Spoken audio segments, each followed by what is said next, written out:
an impaired legal scholar, began to place disability within a larger context.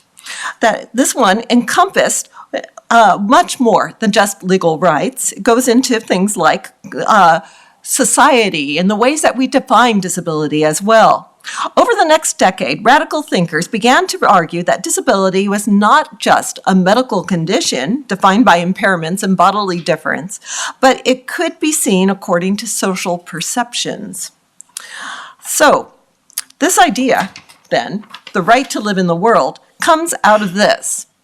And if there's one thing I really want to emphasize tonight in this talk, one theme running throughout my talk, it's that access for disabled people really should be seen as a right. It means more than just protests as well. Design really profoundly asserts disabled people's right to live in the world. But also, and I speak here partly as a disabled person myself, it's really a curiously under-discussed topic. Furthermore, while this connection is really quite clear, just how people go about accomplishing that is asserting this right to live in the world, was and continues to be actually a fairly fraught problem in lots of different ways. So today, I just want to explore this in one way. I'm really just going to look at a single case of this book. This is actually called Designing for the Disabled, and it's a text that's considered to be seminal by Selwyn Goldsmith. It was a groundbreaking publication in 1963 when it first came out. It's a small classic in its own right, and it was really written to do just what I'm talking about.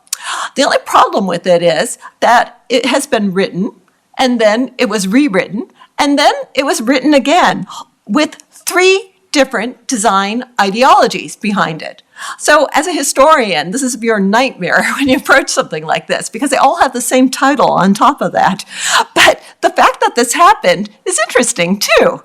It says a lot about this curious equivocation, this very idea of what it is, the right to live in the world, and how we understand that, especially people who are interested in design per se.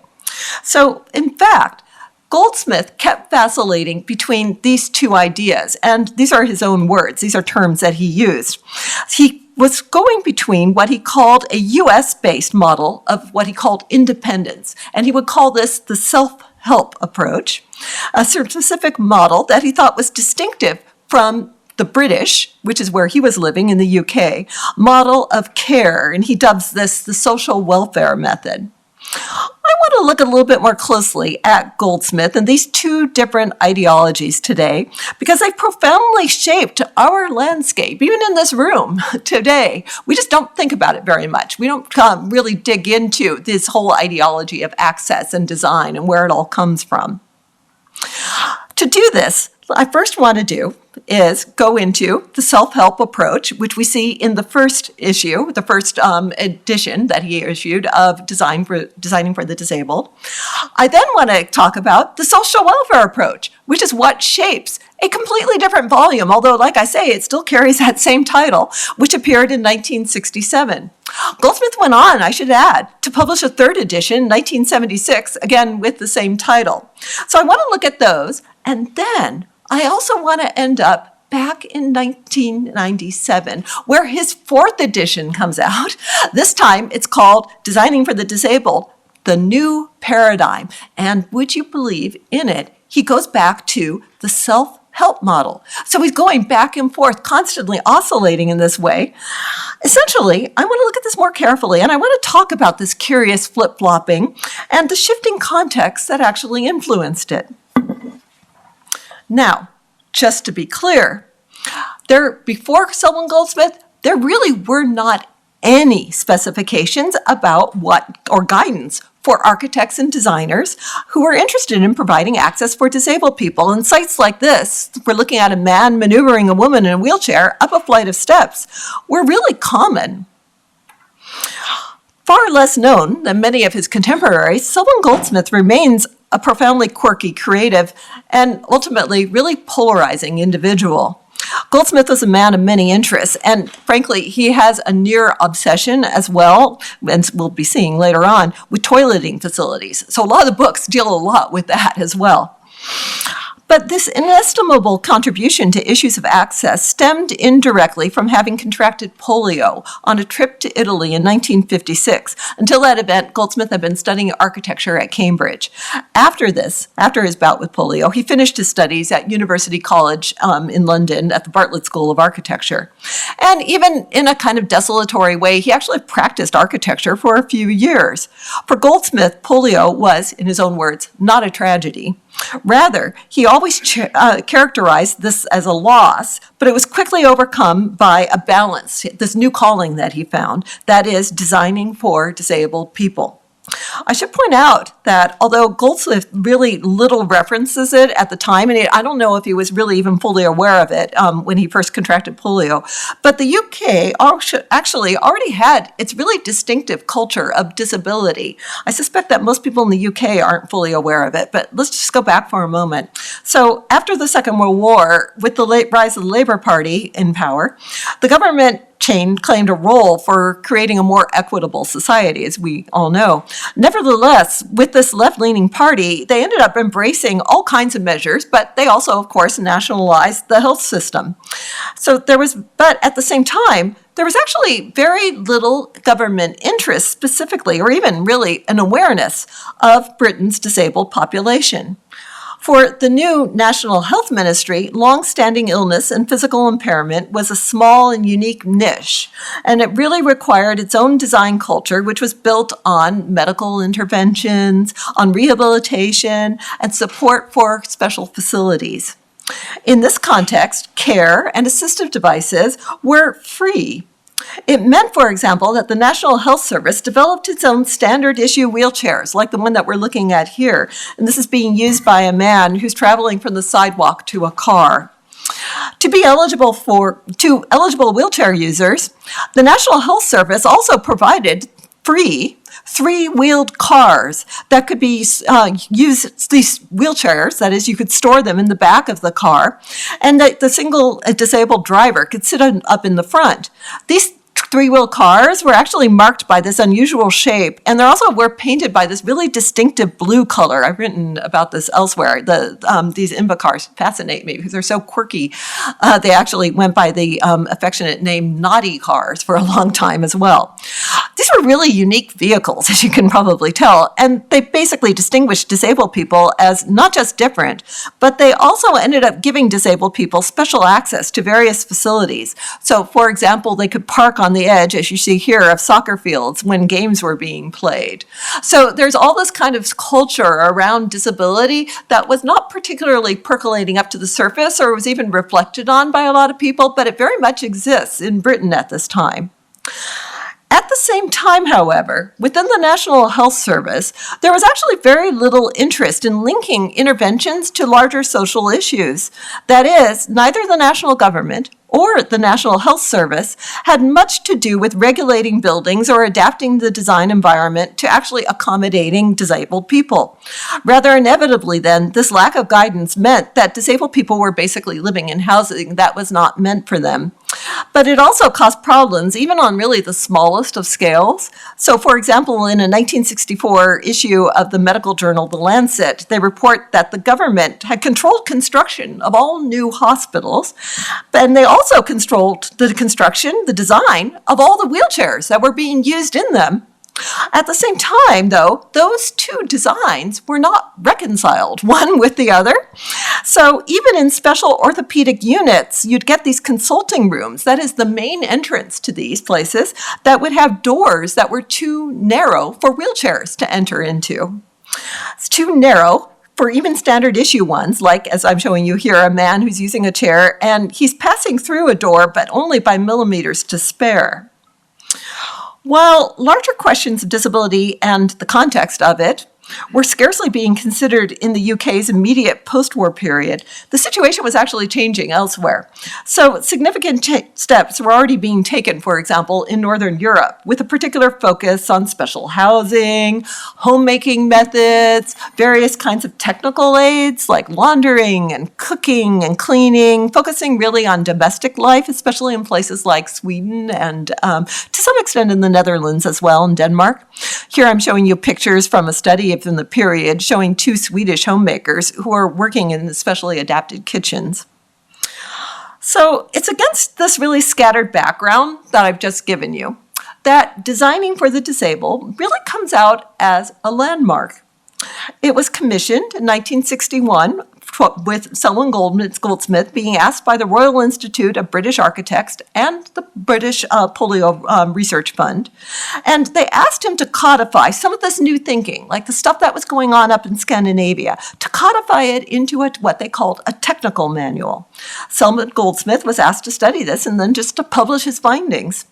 To do this, Goldsmith was asked to attend an international conference on this subject up in Stockholm, where the work was being done, in late 1961. So just to be clear, in traveling up to Sweden, what they expected was that he was going to go and look at various kinds of projects, like the one over here on the right, and that he would go to the conference and learn more about them, and then he would start his own kind of studies. Instead of that, Goldsmith goes to the conference, but one of the very first things that he discovers has nothing to do with British or Scandinavian contexts, the ones I've just outlined to you.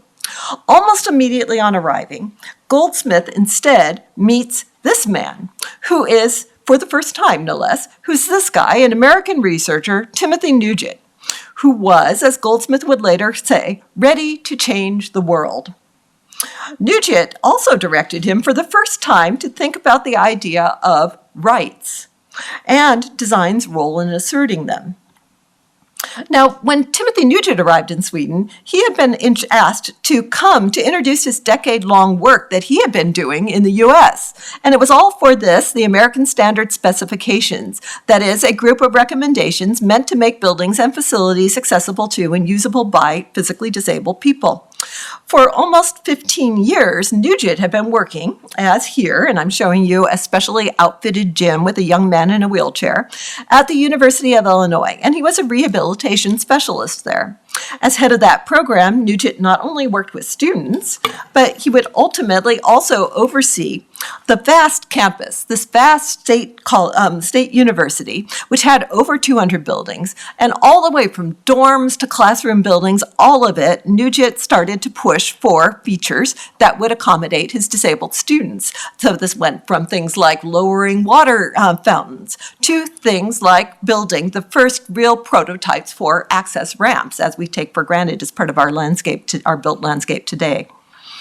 So I'm showing you, of course, a scene here showing some of those ramps at the University of Illinois. To do this, Nugent began working for the first ever access standards in construction. And very slowly, Nugent started to get attention from a larger audience. Eventually, he was asked by a group of nonprofits and the President's Committee on the Employment of the Handicapped to come up with design and construction recommendations that could provide guidance standards for others to follow. But Nugent didn't just set the pace for building and design protocols. He also believed that the disabled people who were using them, that is his students, were no different from anyone else. So he was preaching basically a doctrine of self-reliance. Nugent wanted his students to live independently and without distinction. In asserting this argument, he was voicing a long-established ethos in America around ideas of what's been called useful disablement.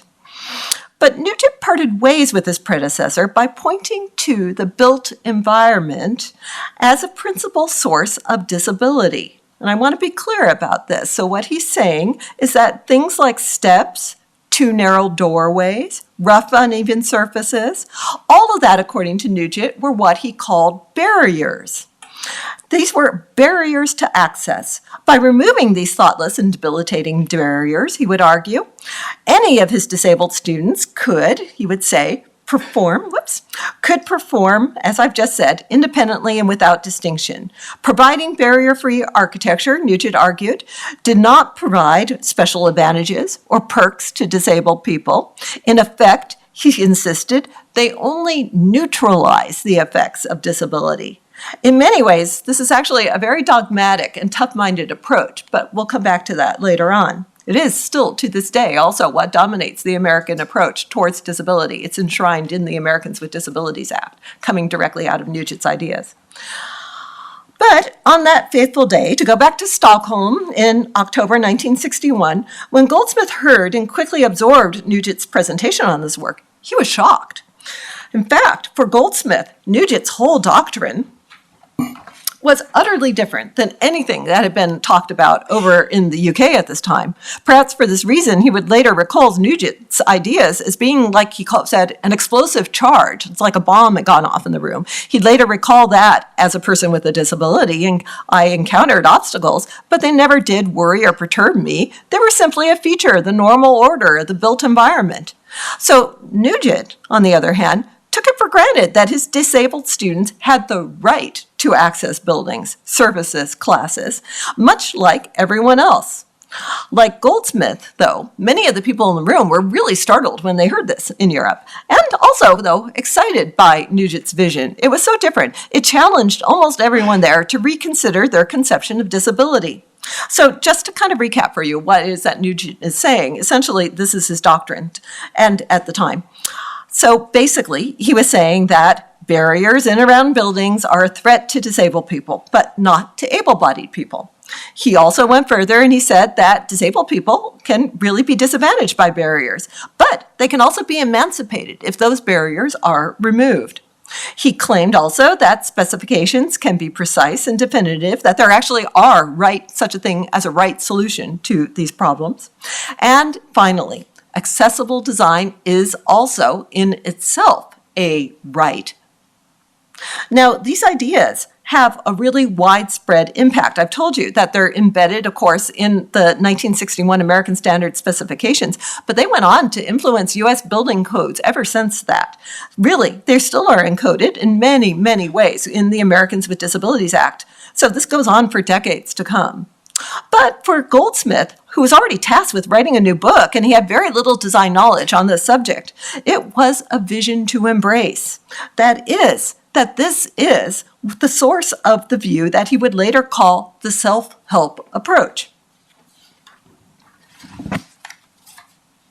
Now, Goldsmith was immediately struck, therefore, by what he was hearing, so much so that when he published Designing for the Disabled 2 years later, it actually was suffused throughout with Nugent's ideas. It's a really ambitious philosophical program. Disabled people, basically, then, he argued, so within this book, then, this is the self-help approach, and he's getting it all from Nugent. So within the book, when you open it up, basically it has, although it doesn't look like it on the surface, it has this whole ideology throughout it. Disabled people, it argues, could manage independently if only architects and designers would begin working with them in mind. So you see it throughout, for instance, when you open up that book, there are all these kind of groundbreaking series of anthropometric studies of wheelchair users and people using crutches and other mobility aids. As you see in this image, I'm showing you here the reach and breadth of a diagram of a man in a wheelchair. It essentially advises how the needs of such people can be incorporated into mainstream design. To do this, it includes a number of diagrams of buildings, interiors, meant for designers to consult. In this case, we're looking at a domestic door entrance with a carefully placed recessed doormat and also shelving next to it. But perhaps more subtly, images like this also make clear that much of what passes as for disability can actually be fixed by relatively simple and easy to implement thoughtful designs.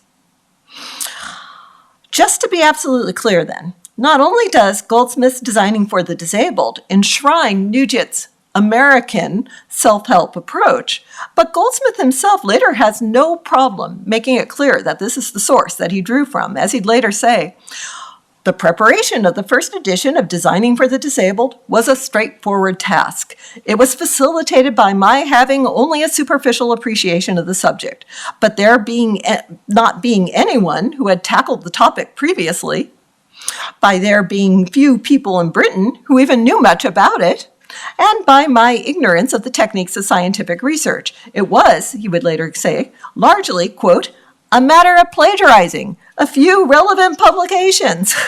And specifically, it really is Nugent's recent work in the U.S. American Standard specifications. And he's not embarrassed by it. He says this very, very clearly. At the time of the first writing, little of this information seemed questionable to Nugent, and he didn't see any problem with doing that either. For him, it was an opportunity to really draw from Nugent's own ideas. And why should he even question it? It was a manual, and it's based on empirical information, empirical knowledge. Nugent has, by this point, 10 years working in the field, as well as hundreds of studies that he's done, things like ramps, like what I'm showing you right here, with grades and water coolers and the rest of it. It's all these features of daily life. It would seem indisputable. Who could even argue with Nugent's information?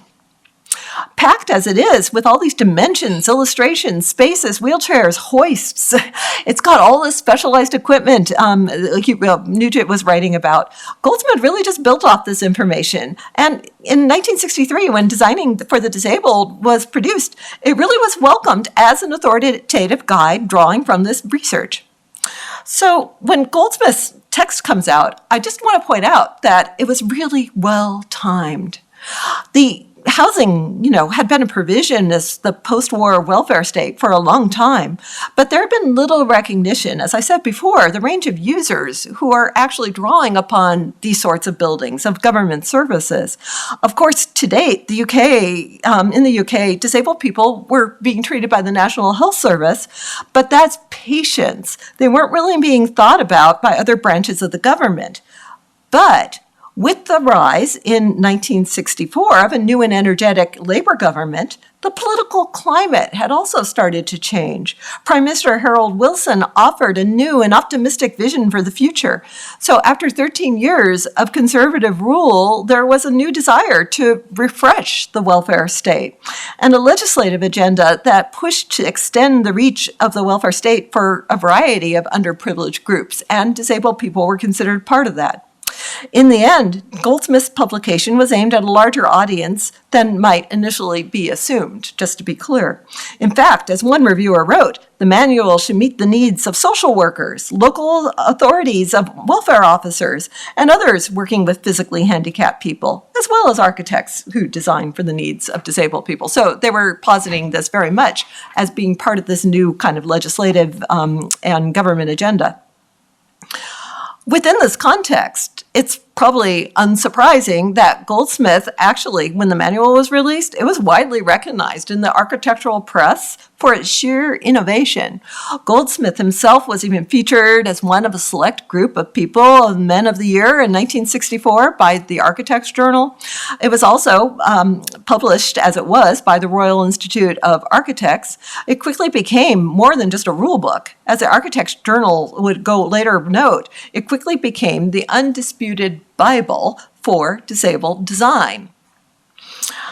And so, in the face of basically what looks like a lot of success, right? Why did Selwyn Goldsmith end up recanting this book, which is basically what he does? As it was, Goldsmith's first edition actually had been so successful that he was almost immediately commissioned to write a second expanded version. And the fact that this is so dog-eared tells you this is the only picture I could get of one with the original cover on it. But this one becomes even more popular than the first, this second expanded version. With this mandate that he has to get this second edition out, and very quickly, and to expand it, Goldsmith had an idea. He felt that he wanted to sharpen his research, namely by doing his own user studies. In fact, Goldsmith even went so far as to select the East Anglia town of Norwich, and here I'm showing you a period view, as an ideal representative city in which to conduct his studies. But what he found there was nothing like what Nugent had described in his earlier work. Indeed, for Goldsmith, occupied as he was with Britain's emerging interest in the lot of disabled people within the welfare state, the results were damning. It seemed a rebuke, basically, what he discovered of the self-help approach, and to speak for the need for a more current social welfare one instead. So this is where we start to see this newer idea to reject the American self-help, but instead to start switching over for the social welfare one. So with a really sharp and analytical mind, Goldsmith was really a born researcher. But even as a disabled one, he had little considered up until this point the real-life situations behind the specifications and instructions that he had recently been writing about in that first edition. In Norwich, this really changed. Here in East Anglia was the opportunity to cycle a series of technical specifications through the lives of disabled people who were spread around this mid-sized English city. Anything but theoretical, Goldsmith's work was multi-pronged. So it included, for example, a study of wheelchair users, also a study of disabled drivers, and a line of research that included participants who were also vision impaired. To someone from the professional middle class, with a background that is like Goldsmith's, the stories behind these studies were alarming. Perhaps most striking to Goldsmith was the isolation of Norwich's disabled residents. In fact, of the almost 300 people that he interviewed there, Goldsmith found that only 6 met with Nugent's prototypical model of wheelchair users, that is, people who were, quote, able to go out and use public buildings independently. Even more unexpected were the reasons why many of them gave for staying at home. When Goldsmith asked the interviewees which type of buildings they would like to have made easier for people in wheelchairs to use, 180 of them had so little opinion or no opinion at all that they really registered no preference. Now, in Norwich, Goldsmith was granted an unusual look at conditions on the ground. So he was given this title of research architect by the corporation of the town of Norwich, city of Norwich. But he also worked closely with the local town clerk, the chief city architect, and also the chief welfare officer of the entire city. So all of this is important because what it gave Goldsmith was a different perspective to the self-help approach of Tim Nugent out at the University of Illinois.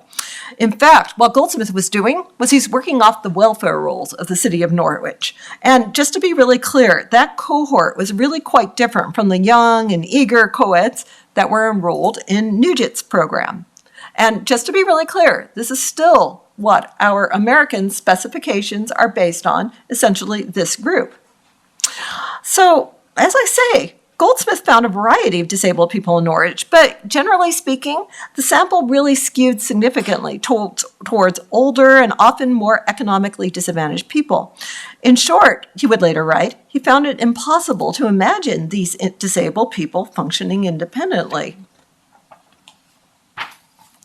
Essentially then, Goldsmith now began to believe that the British system, with its 3-wheeled cars and its wheelchairs that were being provided free by the government, was profoundly different from the world that shaped Nugent's attitude and his research.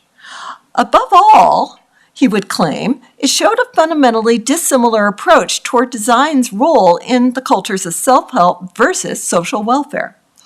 As Goldsmith would later say, Tim Nugent was imbued with the firm moral values of the Midwest America. And, as Nugent saw it, success for disabled people was deeply enmeshed with ideas of work, competition, and independence. At the University of Illinois, Goldsmith would later claim, the rewards had to be competed for. It was the duty of each American to strive for himself and not to look for welfare handouts. Looking at the ramps and other accommodations that had been built by Nugent, Goldsmith believed that the American implicitly insisted, quote, that his handicapped students must be trained to compete equally with others for the rewards that America could bring. They must learn how to manage independently and not be obliged to look to others to assist them to do what able-bodied people could do without personal help. Nugent asked, for example, that even the most severely disabled students had to be completely independent when they arrived at the University of Illinois. So they ended up, many of them living their entire lives at home with their families, not even going to public schools, but they would land at the University of Illinois and suddenly they would be asked to do things like dress themselves, to self-feed, and even to do things like toileting as well, all independently. As Goldsmith noted, the discipline was apparent. So basically, these students were told, for example, if you miss the bus that's getting you over to campus and you don't get to the lecture, too bad. You won't make that same mistake a second time. Essentially then, as Nugent, or as Goldsmith reports, they had to persevere until they could. Most important, those who could not adjust to Nugent's idea of independence were not selected for the program to begin with. That is, Nugent had a real control over the sample that he was using because there were all these people who he had personally interviewed and vetted before they joined his program. Not only that, but if anybody rebelled against his dictates and his ideas, they were forced to leave. So, in the end, we see that Goldsmith's experiences in Norwich, in the cohort he was writing about, was quite different. And Goldsmith would later write, he could no longer sympathize or empathize with Tim Nugent's radical, as he called it, vision. In so doing, he began to see the whole, what he called self-help or American position in this. So this self-help position, and it's the one that filled his entire, that is Goldsmith's own entire first edition of his own book. He starts to see his own book essentially as being a morass of problems. He says, for example, that it's impractical and unrealistic, that the views expressed there are uncompromising. And he said that what he called the doctrine of independent management was all wrong. Most damning, he insisted, too, that the buildings themselves, designed in conformity with the minimum standards of the American Code, will be unusable by those who are most handicapped. Specifically then, by the time that he began to write the second edition, that is, Designing for the Disabled, and when it comes out in 1967, Goldsmith had entirely changed the philosophy that had ruled the first edition. So it needs, and he says it needs to be changed. The second edition builds on a very different thesis. A caring society should inculcate a social welfare approach to design. In facilities, he wrote, so here's the second edition, and in it, he believed that design should be, as he says, an emblem of a caring society. And the society itself should be keen to help disabled people, and it likes to advertise how genuinely concerned it is to do so. All right, so we've got this weird paradox, and I know this is confusing, and I have to tell you, when you look at the two books, they almost look identical if you just look at them really superficially, and then they've got the same title on them too, so you just automatically assume that they're both the same. They're not at all. They really have totally different worldviews. So how specifically is this done? Well, you open up that text, the one I'm showing you over there on the right, the second edition, and Goldsmith is still insisting that architects design buildings that should cater primarily, they still are catering primarily for normal able-bodied people, but he says that they have to make concessions for people who are not able-bodied. I should say, like I say, this is confusing. So you open it up, and basically what you see are the same simple line drawings. You see these descriptions with a wide variety of technical building and design specifications, but the fundamental ideology is very different.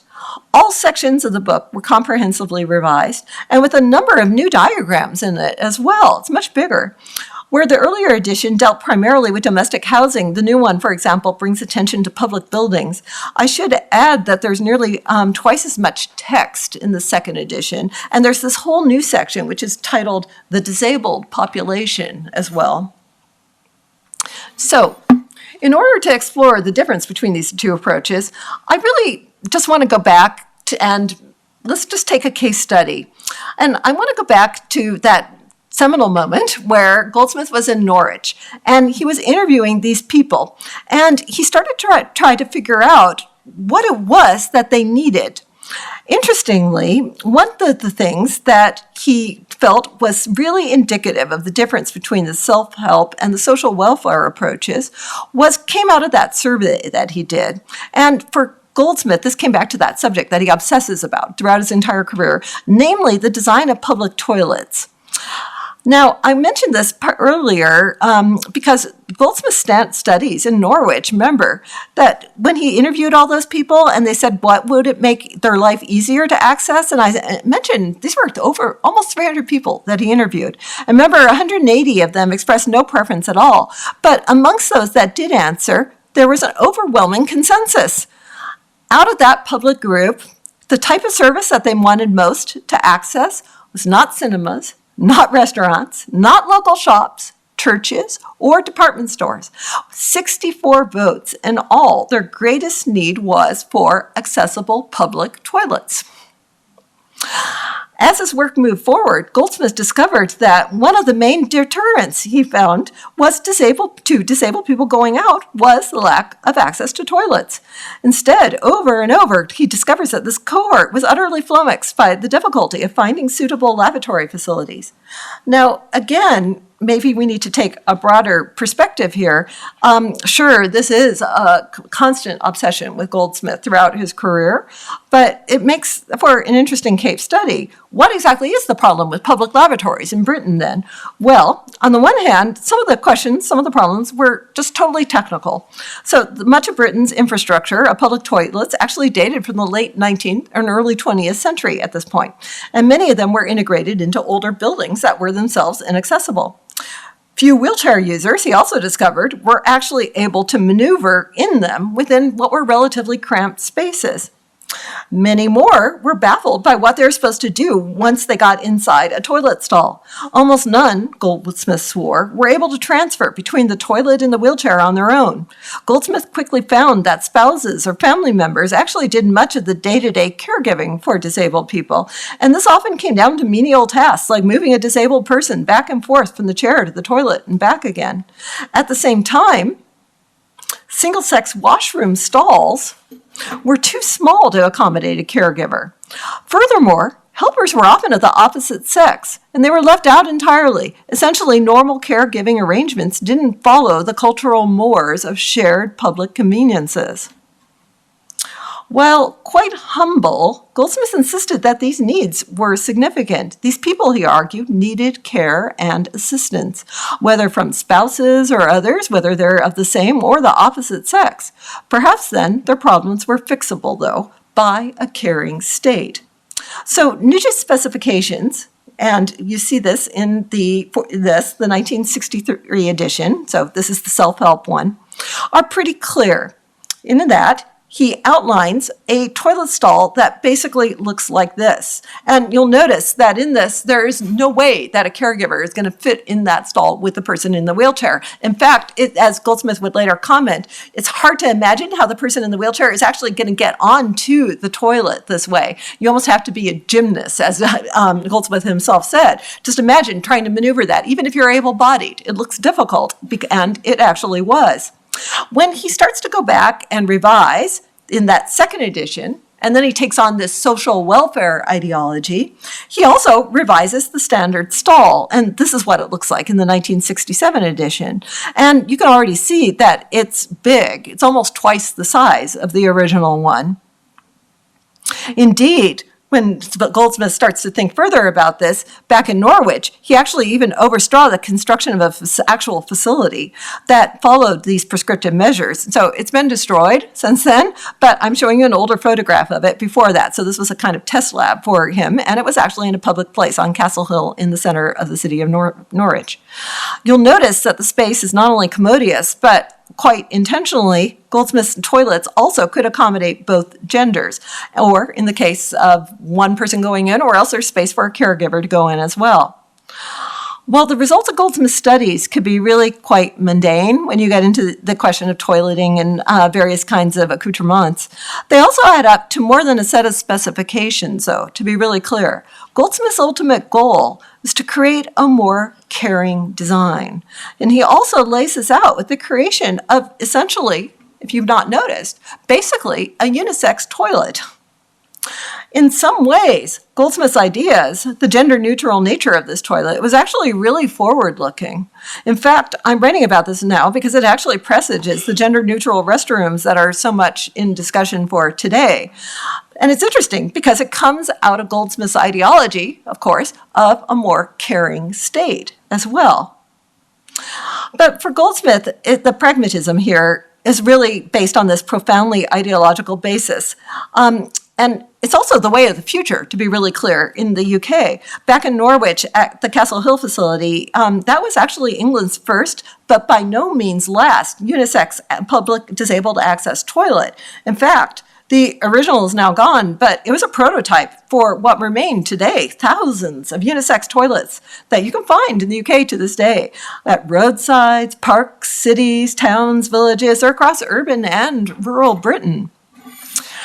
Indeed, Goldsmith not only published on these specifications in the 1967 edition of Designing for the Disabled, it's also in his next one, the 1976 edition, which was a rehash of the second one.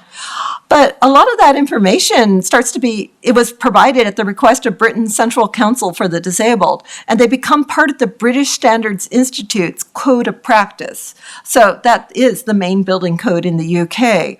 And that was adopted in July 1967. It's later revised and written to a later code as well. So a whole generation of bureaucrats and government planners grow up with this. They take it for granted. Goldsmith would go on to become a special advisor to the Department of the Environment. He also, like I say, revises and publishes all of this in a third edition in 1976. Notably, also, I want to point out to you that actually Goldsmith's ideas were exported. Now, when I showed you that diagram, maybe we should just go back to it for a second. I think the one on the left is not what we associate with disabled toilets today, right? It's the one on the right. And indeed, in 1980, the American standard was revised and the toilet stall for disabled access was increased. And to this day, we still see it. But in the US, as you guys are, I'm sure, totally aware, it is always integrated in American bathrooms with all the other stalls. It's not separate in a separate room or often a separate building entirely, which is what in the UK had become standard with Goldsmith's specifications by the more caring social welfare state. Now, in this discussion, I don't want to make it sound like Goldsmith's recommendations were just an unmitigated success. He continued to work on the toilet specifications and he changes them over time, but some things just left him utterly baffled. In fact, reality turned out to be very different than what he anticipated. So we've got to think about these public toilets, and they're often tucked away. Often disabled restrooms are large, private, and they're very accommodating, actually all too accommodating, as it turns out. As Goldsmith would describe later in 1997, the unisex toilet, as he says, for the disabled was an attractive target for young people who relished abusing destruction and wreckage. Rails were ripped from walls, basins smashed, and some doors were even set on fire. And there are all these titillating stories that start popping up in the press. An otherwise model teacher was accused of having sex with a student in the school's disabled toilet. There's also a series of stories about cricket and football players who were accused of using disabled toilets for drug-fueled breaks. So these structures were really isolated and entirely separate, the caring toilet, that is. In some ways, to Goldsmith, this started to seem futile and problematic. One of the attempts to redress this was to put a special keys on all of these, and there exists to this day this radar. It's a national key which was introduced, and basically it's given to disabled people so that they can access these locked now special toilets. And you tend to find the locks in railway stations, other public venues in general. All right. With this in mind, and with this kind of mixed success, I want to return to Goldsmith himself. So just to be really clear, I've outlined for you these two different ideologies. Both of them have good and bad to them, but just to outline where we've gotten. So we started off with 1963, and that was totally self-help because he was cribbing from Timothy Nugent. Then we had the rewrite in 1967, which moves over to the social welfare model. Then we had a rewrite of it in 76, still same ideas. But then, in 1997, there arrives this oddity, the fourth edition. And notice the subtitle, Designing for the Disabled, The New Paradigm. And here, something curious happens. This is a well-worn classic by this point. Here, as a Norwegian book reviewer notes, we meet a newly angry and impatient Goldsmith, fed up Goldsmith issued this fourth and last version of Designing for the Disabled, and it is now subtitled A New Paradigm. Beneath the surface, it bounces, from humorous anecdotes to various sorts of circumstances, and it's got all these descriptions for design changes. But throughout, it really pulses with a very real anger. Of course, by 1997, Britain's welfare legislation had been overshadowed. Very little of the original ideas still remained in place. But perhaps most startling was his reappraisal of the American model. In fact, he makes this barbed rebuke several times throughout the book against the British approach. First, Goldsmith argues, America was bold where Britain was cautious. America, the land of opportunities and civil rights. And a vision from the start, from day one, was launched, determining that its buildings should be made comprehensively accessible to disabled people. Britain, he argues, was less idealistic and not committed to integration. In the end, in America, disabled people might have special needs, but they should be treated as normal people. Perhaps then it might come as a surprise that, or maybe it's not a surprise, Goldsmith really seems to have viewed all that previous work as basically a failed project. But was it really? I want to return to this idea of the right to live in the world. And we've seen in the U.S., there are lots of examples to Nugent's ideas all around us about independence as being a right. And you see it really encoded in our lived landscape, although a lot of it is stuff that people take for granted, they don't question. But it's really Nugent's ideas of independence as a right. If you go to the UK, you can still see examples of Goldsmith's alternatives. That is, the right to be able to access care. But does it just end there? I guess for me, the answer to that question about how to figure out how to design the right to live in the world goes back to a kind of complexity. When I read Goldsmith's writings, the thing that's odd to me is the way that Goldsmith keeps vacillating. It's like either the self-help or it's the social welfare model, and it's back and forth. But he never seems to see a synthesis between the thesis and the antithesis. There's no kind of middle ground for him. And just to go back to that old obsession of Goldsmith, the public toilet, Britain now does have, actually, often, toilet stalls for disabled people in main restrooms, or else the disabled toilets are very nearby. And on the other hand, truthfully, in the US, as you guys are probably very well aware, we now have unisex toilets, actually. They're more and more common. Not only that, but if you go into those unisex toilets in the US, they're used not just by disabled people, but by parents and families, and even more recently by trans and gender nonconforming individuals. So this really brings about a fascinating wrinkle to everything that Goldsmith is writing about. How do we establish the right to live in the world? Well, maybe the answer does not really lie between either complete independence or completely the social welfare approach, as Goldsmith would frame it, but rather maybe a flexible solution that accounts for many kinds of physical difference and doesn't limit itself specifically to disability is a different way to think.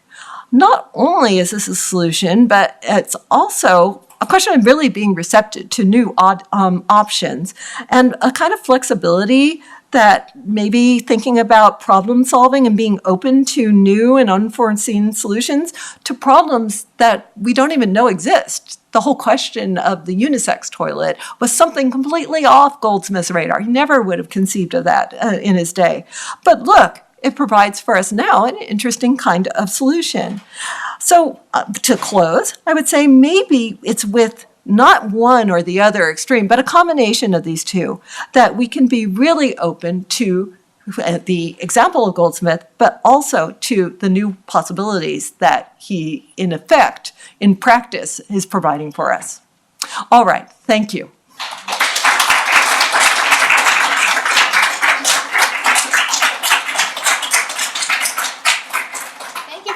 Fascinating talk. We definitely have some time for questions.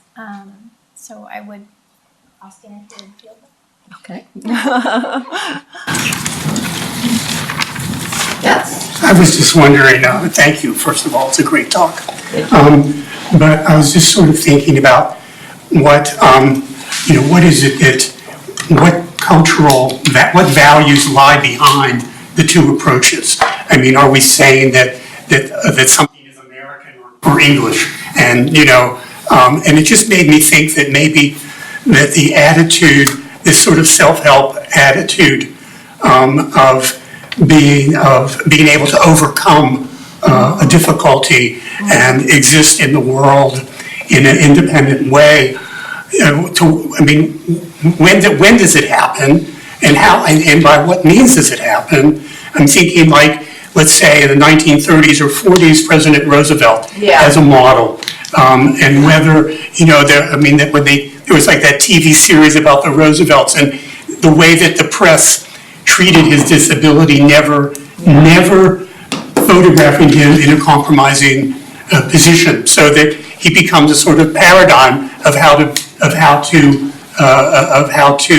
beat this, to beat disability. And I just wonder, is self-help intrinsically American, or is it shaped by, particular circumstances and events? So it's a really good question as to where does this even come from? Is this specifically part of an American tradition? When I first read Goldsmith, and he's calling this American, I was taken aback because I don't think it is specifically American per se. I think you see it in a lot of different cultures. It's fascinating to me that he fixates on this so much. But when you bring up Roosevelt, you are right that we do have this tradition of a president who was essentially a wheelchair user. He was not able to walk at all. But this is entirely, of course, suppressed. And it's fascinating to see that Roosevelt himself really believed that if anybody knew he used a wheelchair, the extent of his disability, he felt it would disqualify him in people's minds for the presidency. So you're right, there is that paradigm. There is a whole body of literature, and in disability studies, a number of people have written about this question of the idea of useful disablement, and the whole idea that disabled people should not be sitting around, they need to get out and work, they need to prove themselves. Is that specifically truly American? I don't know. The whole conception of disability is actually, as my book coming out in the summer deals with, it's actually quite modern. I would go a little bit further and say I think that a lot of the states of disability changes constantly, and it's the stuff that we associate with disability is constantly being redefined. So somebody like Goldsmith, who could walk often, he was ambulatory, but sometimes he used a wheelchair. I don't know if in a farm in 1800, if he had been able to do the typical tasks that were expected for him, my guess is that he probably would have gone by fine throughout life. In fact, probably not even considered disabled because he was still doing certain kinds of jobs. And that happens with a lot of people who have that designation of disability today. It's so fluid and changeable. But yes, you're right. Roosevelt makes a great example of modern disability, at least in that period where it was suppressed very clearly. It's a long and roundabout answer. It was a long question, too. Okay, all right. It's a great question. Other questions? Yes, please. I'm really interested in the idea of modern or disability in the modern era, and I'm curious what you think separates disability in the modern era from before. Well, it's the argument that I'm making in this book is that it's the Industrial Revolution, which standardizes so much. So the standardization, when it comes about, very much is built for a normal body. That's what, of course, Taylorist ideas, normal bodies working in factories, but it's also the designs coming out of those factories have a pretty limited kind of prescription of what a body can be and what it can do. So yeah, when we talk about modern disability, that's really the bellwether. That's the thing that really starts to make the difference between not normal and normal, as called in that way, that framework. Yeah. So it's very much designed. Yes. Please go ahead. I just wondered if the 1997 edition of Design for the Disabled, if that shift could have had anything to do with the difference between the ADA and the DDA. The Disability Discrimination Act in the UK was passed in 1995, but it never had the guidelines, the standards associated with it, and I just wondered how that lack of standards that go along with enforcing the law, if that is either a symptom or a Yeah, cause. yeah. So you're right. So the Americans with Disabilities Act was passed in 1990, and it, in many ways, was considered a model to the rest of the world. And the British did try to adopt many of those ideas and pass their own legislation shortly after that. But it really isn't written the same in the UK, and you can see it across the board with the access that's there. And I do believe you're probably right. I think that Goldsmith probably was disappointed with that. That would be my guess as well. And started to see a gap between that. Now, to be realistic, is the Americans with Disabilities Act actually effective? Not nearly the way that Goldsmith seems to have thought. I don't know where he gets this idea that these guidelines actually have teeth to them. They don't. There's, to this day, there's really nothing behind it. This is a civil rights law, the Americans with Disabilities Act. And like all civil rights legislation, it's very loosely enforced, very hard to enforce. And there's really no oversight. We have a tiny board that oversees it. So truthfully, in some ways, it's all moot. It's kind of crazy when you think about it, because we're being told that these guidelines have to be followed, and buildings have to be built in certain ways, and inspectors do follow through on it. But you can change those guidelines, you can deal with them. I mean, I cannot tell you how many discussions I've had with facilities planners on college campuses, and their interpretation of those guidelines is totally different than what they were intended to be. So even here, I think maybe that too, to go back to your original question, even here, it can often be a frustrating and difficult thing to deal with. We do not have nearly as strong guidelines as we might think. Other questions, sir? Yes, please go. Thank you for your lecture. I had a question around, you mentioned that the cohorts of each of Nugent and Goldsmith were different, and the dynamics of class and the people in the cohorts obviously color what the solutions are. But we don't really get into how these solutions are impacted by capitalists, and the system that they're living in. So, I'm just thinking about how a unisex bathroom costs more money for people to implement, and what that does to the ultimate success of something like that. Yeah, it's interesting that you mentioned that with the unisex bathroom costing more to implement. In my original talk, I actually wanted to talk about for a moment this project, Stalled.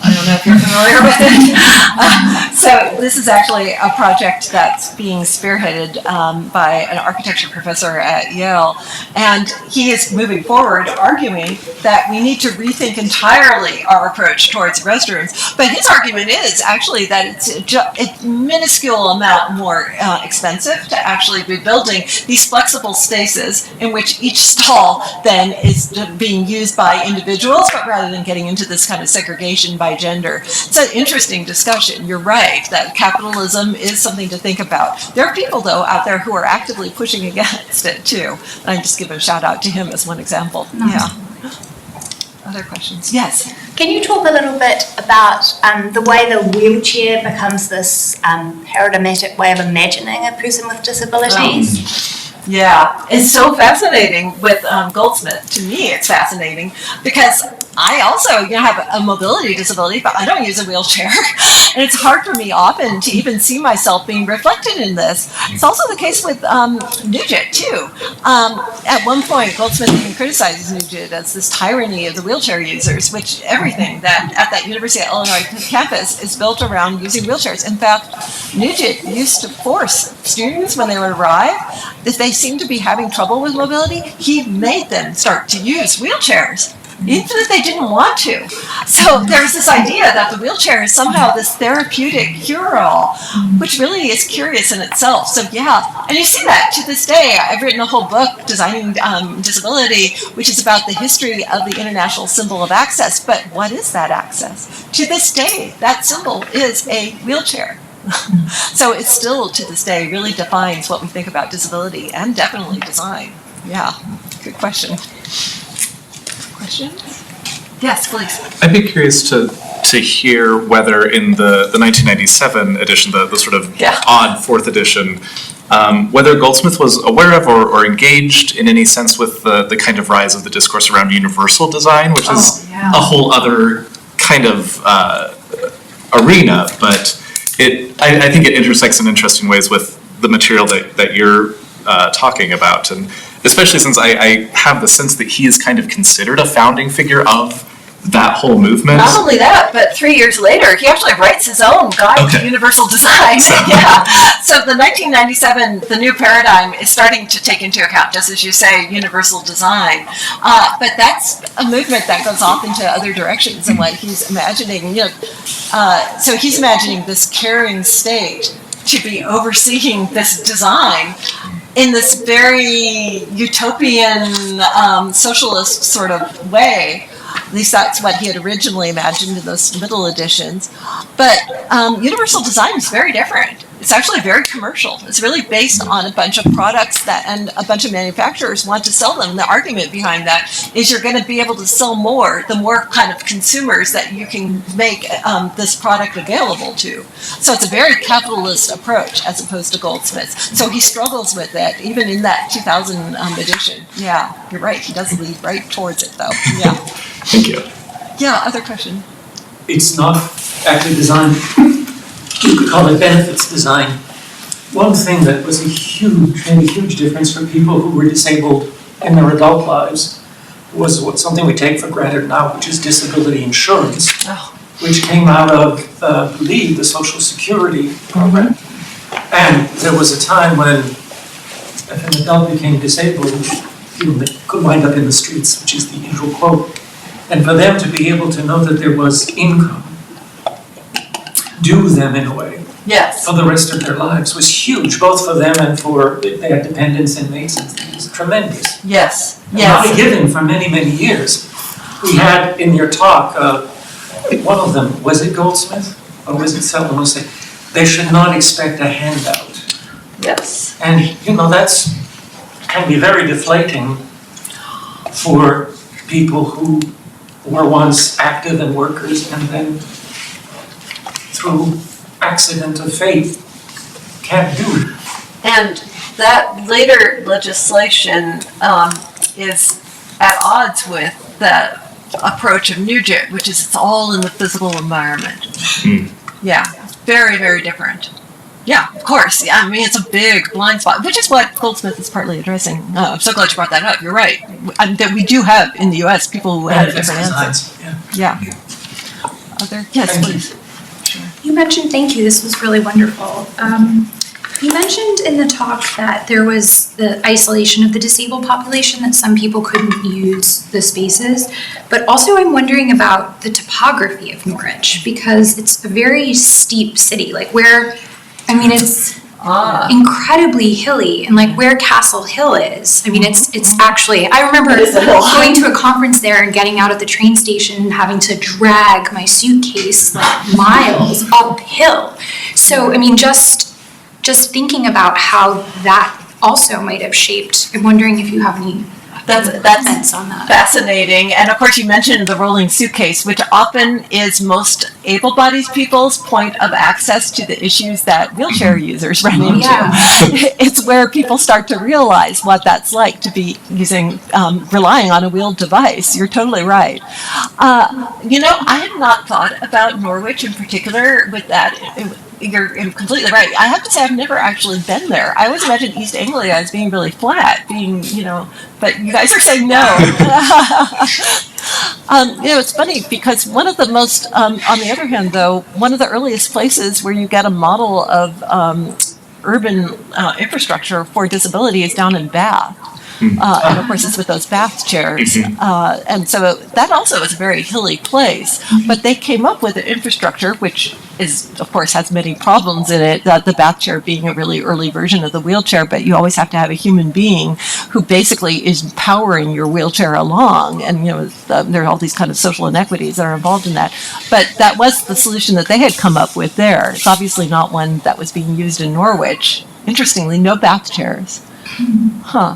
So maybe that has to do with the question of class also. Really interesting point, yeah. Other questions? Yes, please. Elizabeth, thank you very much for this talk. I have a question about what the place of, returning disabled veterans is in this story. So a really good question, because what is the place of returning veterans in the story? Huge. That really were, after World War II, the main impetus for people starting to rethink these questions at all. So with Nugent, that whole program at the University of Illinois started as a program for disabled veterans. That was the point, was to be able to introduce them back into civil society by letting them go to college. But then they're in wheelchairs, so you have to start making the entire campus accessible for them. With Nugent in the UK, or excuse me, Goldsmith in the UK, too, in the UK, there's a lot of discussion of veterans in wheelchairs, but the answers are different there. It's getting back to that funky, the naughty car that I was showing you, the INVA car, the blue one, and those wheelchairs too, that were supposed to go in the back of them, those were devised also primarily for veterans in mind. And the National Health Service was pumping money into these programs because of so many veterans needing them. But two very different solutions, but you're right. Though even a lot of the reason why we're even having this discussion is because they were trying to deal with all these disabled people. That, and also the large waves of polio that kept coming through in the middle of the 20th century. Between those two things, that was the main emphasis. And that's why we get to wheelchairs being so important too. Good question. You're really getting down to the heart of it. Yeah, thank you. I didn't quite hear, is it naughty car? Oh, I called it the naughty car, N-O-D-D-Y, which is just a slang term. And I don't know why it keeps coming to my mind as such. I think they're often called the INVA car, but that was the company that was making them, those three-wheeled cars. And naughty is a cartoon. It's a children's book. It's the name of the children's book. Yeah, and there's something. These little cars. Oh, Yeah, not naughty, the N-O-D-D-Y? Yeah, that's why I associate somehow. Yeah, they're children's books Children's in book. England, yeah. But are the cars? We all grew up on, yeah. And other cars and a specific car? Well, Naughty was the little toy figure, and he had a little toy car. Motorcycle dimension. Naughty and big ears and. I was thinking Mr. Bean. No, I think it's N-O-D-D-Y, I'm sure it's based on the toy, the little. Yeah, well, children's book character. that's great. I'll have to go back and look at that. Thanks. Yeah. And just a final thing, not that anybody was speaking against the Disabilities Act, but perhaps it doesn't have the teeth it should, but where it really becomes helpful is in, if you're wanting to get a grant, let's say specifically in my mind, I think with a library, you want to get some government help from the library. You can't get it, they won't give it to you unless you make it accessible. And it's staggering to think how, well, this library was built in the mid-19th century. We have these beautiful historic gardens. Are you expecting us to pull these plants out so you could put a ramp in? And the answer was yes. If you want the government help, government grant to help with this, redo this library. Yes. And I think that's splendid. It's fascinating because in the U.S. we've been quite strict about This was a that. U.S. case. Yeah. In the UK, that part is written differently. So in the UK, historical buildings are not at all part of this. Oh. Now, I can tell you, as a disabled person who's been in the UK and tried to go to like the Tower of London, there's a reason why I paid half price when I went there. It's because I could see almost nothing of it. I had to get in a wheelchair to go into it, and the wheelchair could go almost nowhere because it had all this cobblestone and stuff like that. So it's a fascinating series of complex questions. The whole question of historical preservation is huge and it's broad. And to me, it's really fascinating too. I'm glad you brought that up. Any other questions? Maybe we can continue this over a glass of wine. But Yes. Thank you so much.